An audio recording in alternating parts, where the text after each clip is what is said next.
Good evening. It is Thursday, October the 12th, about 6:15 p.m. This is meteorologist Shay Gibson with leading edge weather and cell flow, bringing you a first forecast for the Alice Cup 2023 series this weekend, Saturday and Sunday, down to Rockville and back up to Charleston. So, a couple things have changed. We're seeing a little bit of an area of low pressure starting to want to develop right over the area and then move off to the northeast, and then a larger low sweeping in from the Midwest, which is going to be driving a westerly flow for the most part for most of this race, which that might be some good news. I think we were looking at maybe a west-southwest flow.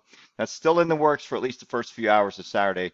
We're going to talk to that in just a minute, but I'm going to go ahead and put myself down in the corner, go back to the page here where you can find the skipper's information. And the offshore wind and weather is where you're going to find this forecast. I'm going to put it in right here behind this one. So you can still see the old one for the queue for comparison if you'd like to do that.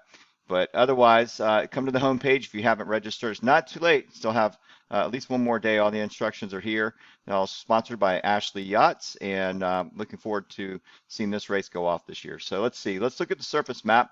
Go ahead and take a look at what's going to be going on. If we look at Friday night into overnight Saturday morning, what we're seeing here, we have a large upper low coming together over the Midwest. Normally, this would be a little farther north over the Great Lakes and start what was called those November witches, but this one's a little lower in latitude, and partially because we have the subtropical jet riding up from the south, and then we have the polar jet, as you can see the high pressures up here, pulling down from the north. So it's creating an avenue for this low to sort of go right through between the polar jet and the subtropical jet. So that means that this is going to be a little bit of a weather maker for those folks up along the mid-Atlantic and northeast United States as that becomes a powerful nor'easter in time.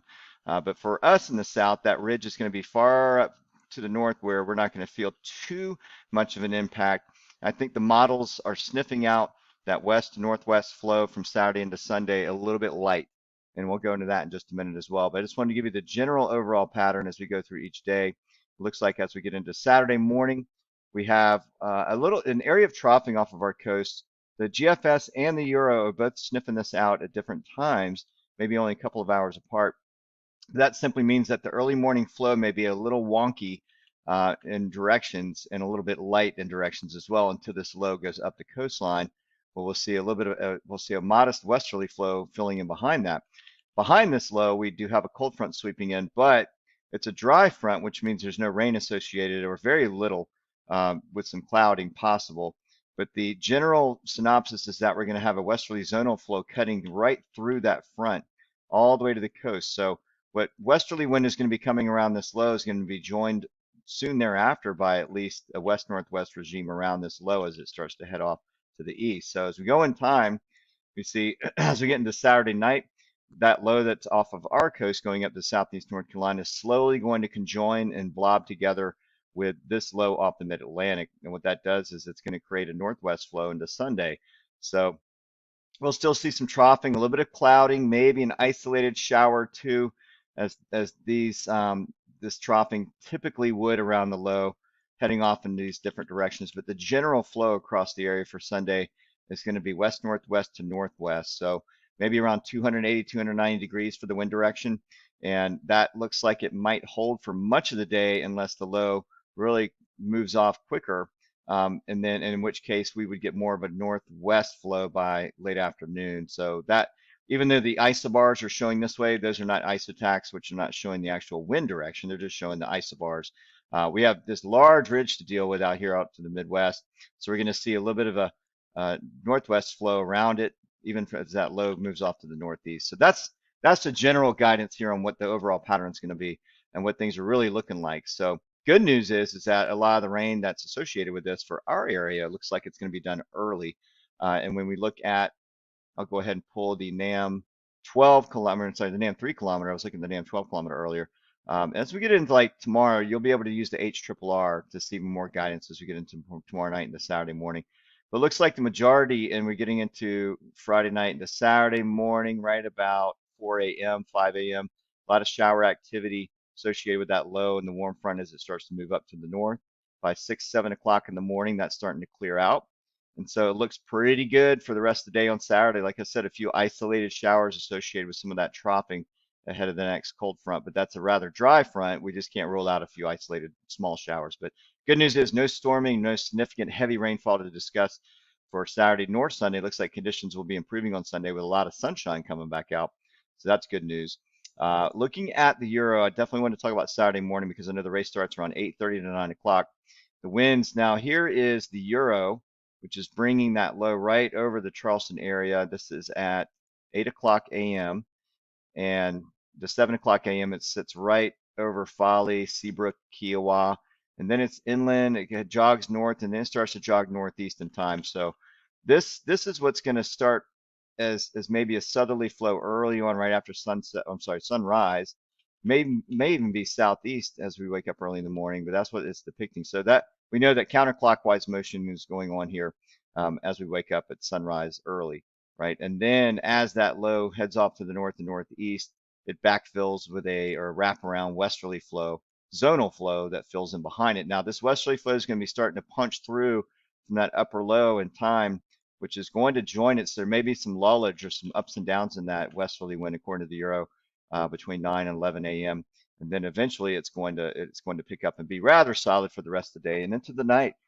So it looks pretty good. I mean, I think this model, I'll look up all the models in our Tempest Outlook or our weather UI here in just a second, but just wanted to give you that idea. Here comes the GFS, 6 a.m. Sorry, this is 4 a.m. As we go into about 10 o'clock a.m., the GFS has this low a little farther up north and inland and moves it up a little quicker. So that westerly wind regime actually fills in a little sooner. Now, this GFS has been pretty stuck on this for a couple of days now. So that means it's trying to still have a west-southwest flow across the Charleston area. So about 250, 260 degrees. And then as it goes in time through the day, we see that becoming a little bit more 270 degrees as we go forward. So that little low, not very strong, but it does show very similar to the euro for the rest of the day and into the night on Saturday as that westerly regime really fills in. So there could be a period in the afternoon ahead of that next front where it may bend back from the southwest, but I think there's still going to be some clouds associated with this. So if there's any sunshine, that could be the sea breeze that would bend it a little southwest in the afternoon. That might be the only factor that could, one of the outliers that could occur is that there could be a period of time where a sea breeze tries to get established under some sunshine where it pokes through in the afternoon. Otherwise, with a significant clouding from early to mid-afternoon, it looks like we're going to keep that westerly flow going. So that's the thinking right there for Saturday. So the call, if we look at, I'm just going to pick the start for Saturday morning. We'll move out here in just a moment. Pick all models. And let's just look at Saturday morning. It looks like there's unanimous agreement by at least 12 p.m. Early in the morning, there's some wonkiness to that wind, like I was talking about earlier, the HRRR, the NAM3. Everybody's got sort of a different opinion or a different solution for what's going on by 8 o'clock a.m. But we do see that there is unanimous agreement that eventually everybody starts to go west by 8:30, 9 o'clock, 10 o'clock, and we start to climb. So we may be starting out light in the 7 to 11 knot ranges, but as we get around the midday hours and into the early afternoon, I think the miles are a little bit low on this. I think we do keep this 8 to 12 knot regime until about 12 or 1. Then I think we're going to start to see that westerly wind from that wraparound low, the upper low to our north, start to fill in a little stronger than this. So we may see these numbers start to come up in time. May even see a little bit more of a west-northwest flow over towards 280 degrees. But either way, this is likely to be an oscillating wind between 260, 280, maybe even 255 to 280. So be ready for some sort of oscillations with that. And that's at the start.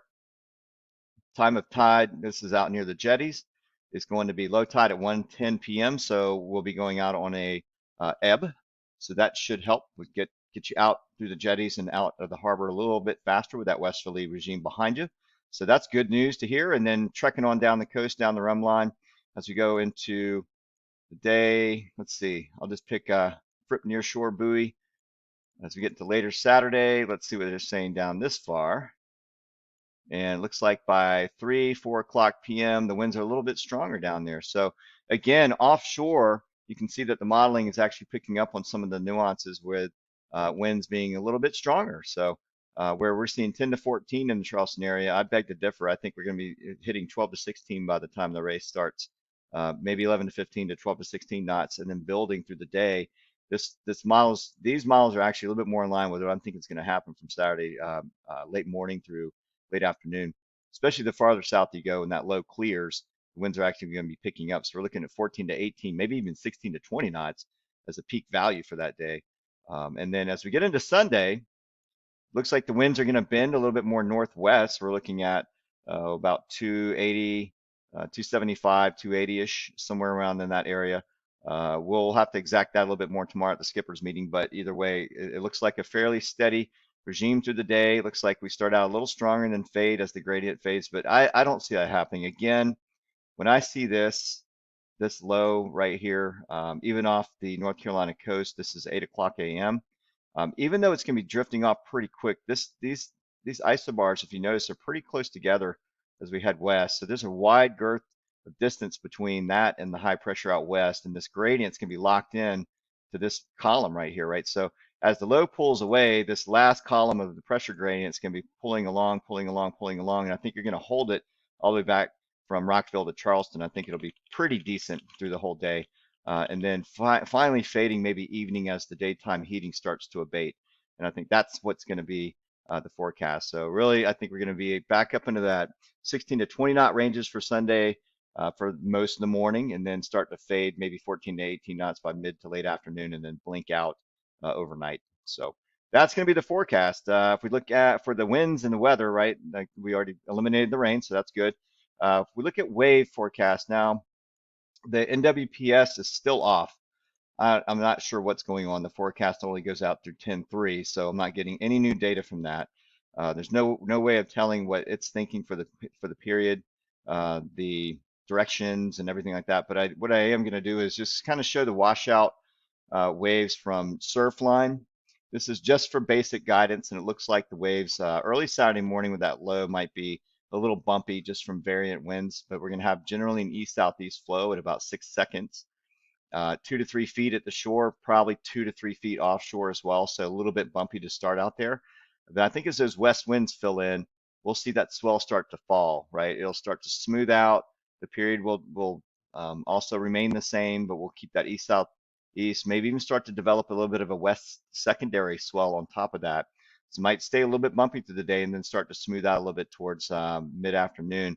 I think the closer to the coast you are, the less bumpy it's going to be, obviously because of the west wind. Too close to the coast, you don't want to get too close, but at least you'll know that there's going to be a little bit of a bump out there, especially when you're dealing with 14 to 18 knots. So the closer to the coast you are, the less chop you're going to see. Sunday as well with that northwest flow. It looks like they're holding an east-southeast period for the primary, 6 seconds, maybe going up late afternoon. But the wave heights decrease on Sunday, so we're actually looking at about a foot, maybe 2 feet. Especially closer to the coast is less, farther out a little bit more. So if we're maintaining a 15 to 19 or 16 to 20 knot northwest flow, looks like those waves could be up 2 to 3 feet offshore by like 5 nautical miles or more. So keep that in mind. If you do need some information, especially if you're close to the coast and you can look up live buoy data at the CORA website, this is great information. This gives you live information what the swell heights are going to be. So if you're at Rockville heading out, you've got the Fripp nearshore buoy. With the right side of the CORA is the wave information. The left side, of course, is the wind and water and all that kind of stuff. But you can still see, and you can even get the CHR 18 miles out, CHR 60, and then the CAP 2 at the Capers nearshore buoy. If you click on the right side of each of these circles, you'll get that data, right? And you have that ahead of you. So if you're leaving Charleston, you have that ahead of you as well at the Fripp nearshore, so you already know what the swell heights are going to be at that location, right? So good information. As far as temperatures, we look very pleasant for the weekend, looking really good. 82 for a high on Saturday, especially if we get that sunshine out, maybe even 84 or 5. And then overnight 60, low 60s, and then heading into 76 degrees for Sunday. So really pleasant weather. Lots of sunshine on Sunday for sure. Iffy on Saturday, cloudy, maybe breaking up in the mid to late afternoon hours. Otherwise, I'll see you all at the Skippers meeting tomorrow. And that'll be it for this one. Thanks for watching.